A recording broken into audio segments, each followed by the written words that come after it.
Salut à tous, on est dimanche, je sais plus quelle, fin juillet. Je voulais faire une petite réaction en tant que paysan et puis aussi en tant que bonsaïka suite à différentes intempéries, on va le dire comme ça, et les conséquences des intempéries. Nous, en Dordogne, on a eu un gros orage qui est passé, qui nous a cassé énormément d'arbres, qui nous a cassé des structures, des serres, des tunnels plastiques. Mon tunnel plastique, là, eux, ceux qui le connaissent, il a été emporté. Là, mes collègues du club m'ont aidé à le remonter ce week-end-là. Je pense qu'on se dirige vers une quatrième canicule pour 2026. Et puis, je voulais réagir aussi par rapport aux incendies qu'il y a dans le département voisin, dans la Gironde et aussi dans les Landes. Alors j'entends beaucoup de critiques sur les pins, et notamment sur le pin maritime. Il faut que vous sachiez quand même que le pin maritime, c'est le pin autochtone du sud-ouest, donc il a toute sa place à être là. Alors on va critiquer aussi sur le côté monoculture, etc. De plus en plus, des coopératives forestières font des plantations multi-espèces et multi-essences. Il y a de plus en plus de feuillus qui rentrent dans les plantations. Voilà. Et en fait, pourquoi le pin est beaucoup développé dans la Gironde et dans les Landes? Parce que c'est l'arbre qui pousse comme il faut, quoi. Voilà. Alors, je sais qu'il y a des coopératives qui travaillent sur les pins changement climatique ou sur d'autres arbres changement climatique.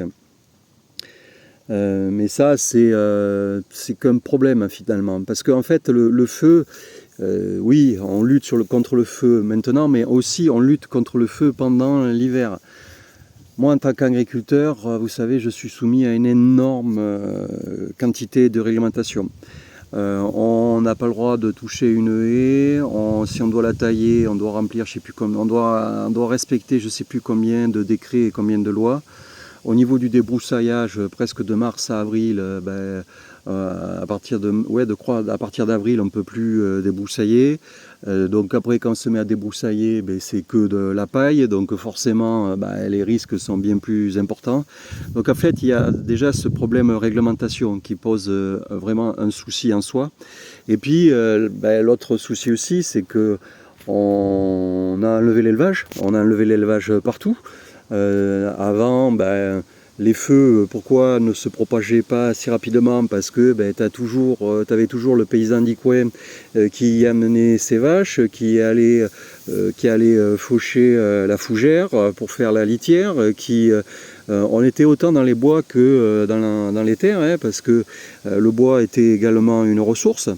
Mais à partir du moment où tu n'as plus les éleveurs aussi bien, quel que soit l'élevage, hein, que ce soit bovin, ovin, caprin, voilà. Et forcément, du coup, plus de bestioles qui rentrent dans les bois ou dans les lisières de bois, plus d'entretien, quoi. Et puis c'est pareil, j'entends beaucoup dire obligation de débroussaillage, obligation de nettoyage, etc. Quand vous avez un retraité qui a gardé encore quelques parcelles qui sont encore à lui, et qui n'a plus les moyens financiers de entretenir ou de juste faucher, ça devient compliqué. Et puis l'autre souci aussi, c'est toutes ces parcelles qui sont un peu isolées, qui sont un peu morcelées, on va le dire comme ça, c'est pas très rentable de travailler ces parcelles-là parce que voilà, déjà elles sont petites, souvent c'est pas les meilleures terres, et puis souvent elles sont parfois autour d'habitations, on se fait critiquer parce qu'on a travaillé. Enfin voilà, c'est un peu un coup de gueule de toute cette conjoncture, je vais le dire comme ça, toute cette conjoncture qui fait que on se retrouve souvent, nous les agriculteurs, coincés entre le marteau et l'enclume. On nous dit que c'est l'élevage qui est responsable du réchauffement climatique, mais c'est aussi l'élevage qui limitait les feux de forêt. Alors, et puis souvent la problématique, c'est que le citoyen confond souvent l'élevage l'élevage industriel, comme on peut voir les poulets en Ukraine, ou les gros élevages bovins qu'on peut voir au Texas et ailleurs, avec nos élevages ici. Vous savez, un troupeau ici avec 200 mères, déjà c'est pas mal, quoi. Et puis le gars, il faut pas qu'il boite pour maintenir son élevage. Et 200 bêtes, c'est rien. Vous allez au Texas, il faut multiplier par 10, par 100, quoi. Donc voilà. Et un élevage, on va dire, dans un département comme le mien, qui va être là pour faucher des prés, pour entretenir, pour mettre parfois les bêtes dans les bois, sur les lisières pour qu'elles aient un peu d'ombre l'été, ben, ça entretient ce bocage, ça entretient ces forêts. Donc l'incendie, c'est aussi une problématique de l'élevage qui est parti. Donc c'est presque une petite vidéo coup de gueule, mais c'était aussi un gros soutien pour mes collègues agriculteurs qui ont subi les incendies, et un gros soutien aussi à ceux qui sont partis avec leur tonalisier.